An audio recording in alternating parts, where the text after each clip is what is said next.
Bonjour et bienvenue dans la matinale.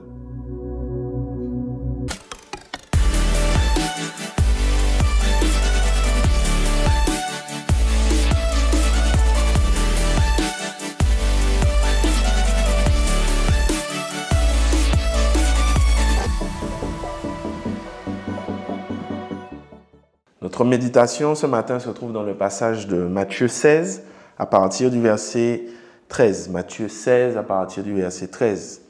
Jésus est arrivé dans le territoire de Césarée de Philippe, demanda à ses disciples « Qui dit-on que je suis, moi, le Fils de l'homme » Ils répondirent « Les uns disent que tu es Jean-Baptiste, les autres Élie, les autres Jérémie ou l'un des prophètes. Et vous, leur dit-il, qui dites-vous que je suis » Simon-Pierre répondit « Tu es le Christ, le Fils du Dieu vivant. » Jésus, reprenant la parole, lui dit « Tu es heureux, Simon, fils de Jonas, car ce ne sont pas la chair et le sang qui t'ont révélé cela, mais c'est mon Père qui est dans les cieux. » Notre méditation ce matin, j'ai envie de te dire, c'est une question « Qui es-tu » Qui es-tu? Dernièrement, j'ai écouté une prédication et celle qui prêchait, c'était... alors, elle est plus pasteur qu'actrice, mais tout le monde a vu ce film War Room et c'est l'actrice principale dans ce film, un film où une femme a des difficultés avec son mari et c'est une sœur plus âgée qui lui apprend comment prier, elle lui demande d'avoir une pièce chez elle, la fameuse War Room, pour prier, pour combattre pour son mari. Et bien, elle était dans une église, elle prêchait, elle a partagé une anecdote. Elle disait que lorsqu'elle est passée, alors je ne me souviens plus exactement de l'histoire, mais elle disait que lorsqu'elle est passée du collège au lycée, elle a tenté une nouvelle expérience. Elle est allée, je ne sais pas si elle avait déménagé, mais dans le nouveau lycée, elle a demandé à tout le monde, elle a donné un nouveau nom. Elle s'appelait DK, DK en français, et je crois qu'il y avait une amie à elle qui connaissait son vrai nom, elle lui a dit de ne rien dire, que c'est son nouveau nom, c'est sa nouvelle identité dans ce lycée. Elle veut une nouvelle vie, donc elle se change son nom. Donc elle a avancé les professeurs, tous les papiers c'était DK, lorsqu'il y avait un contrôle c'est son nom, lorsqu'il y avait... partout c'est DK, on la connaissait sur DK. Et elle disait que même jusqu'à présent, aujourd'hui, certaines personnes, quand elle les rencontre, l'appellent comme ça. Mais un beau jour, elle est tombée malade, et puis malade au point qu'on a dû appeler sa mère. Sa mère est venue et sa mère dit à l'accueil « Je suis venu récupérer Priscilla » parce qu'elle s'appelle Priscilla Scherer. Je suis venu chercher Priscilla. On lui dit « Mais c'est qui Priscilla? Il n'y a pas de Priscilla ici. » Elle lui dit « Oui, Priscilla Scherer, elle m'a appelé, elle a dit qu'elle a mal au ventre. » Et la dame lui dit « Ah, DK, oui. » Donc finalement, elle va chercher sa fille. Bon, finalement, elle la ramène à la maison, etc. Et puis, lorsque sa fille est un petit peu plus en forme, elle lui a dit assure-toi, tu fais tout le monde t'appeler DK, c'est ton truc du moment. Mais assure-toi que lorsqu'on va te donner le diplôme, qu'il y ait bien ton nom Priscilla et non pas DK sur le diplôme. Parce que comment tu vas faire plus tard?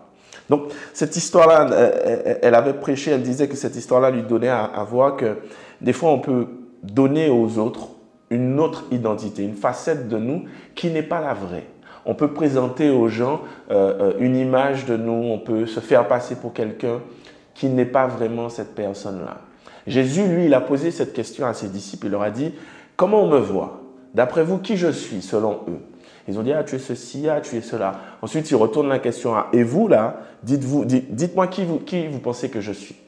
Et c'est la révélation qui a fait que Simon-Pierre a pu lui dire « Effectivement, tu es Jésus, le Fils du Dieu, etc.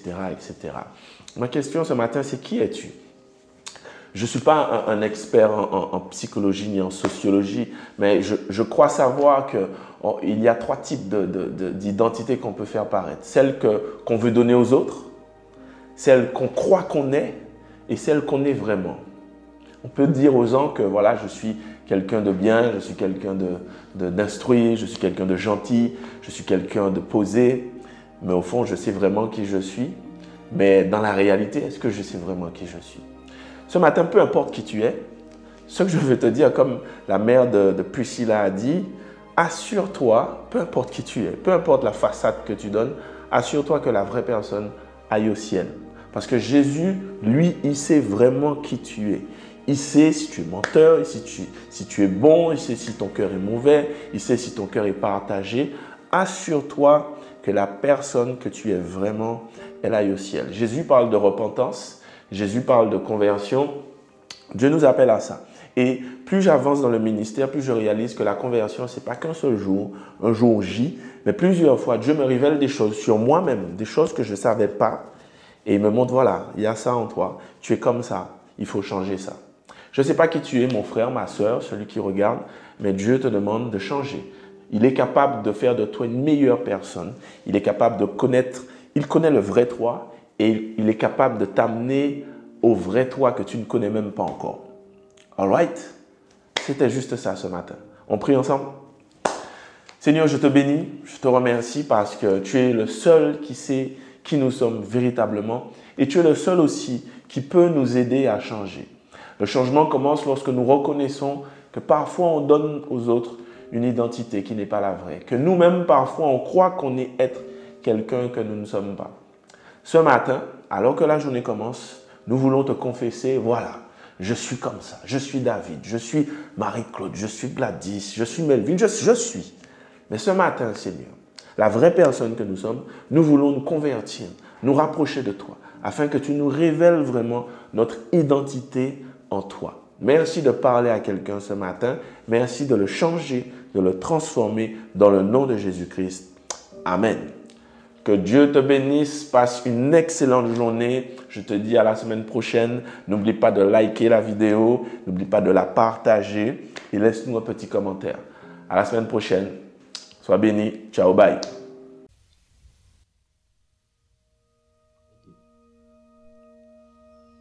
Si cette méditation t'a touché et que tu souhaites accepter Jésus-Christ comme ton sauveur, répète après moi cette prière.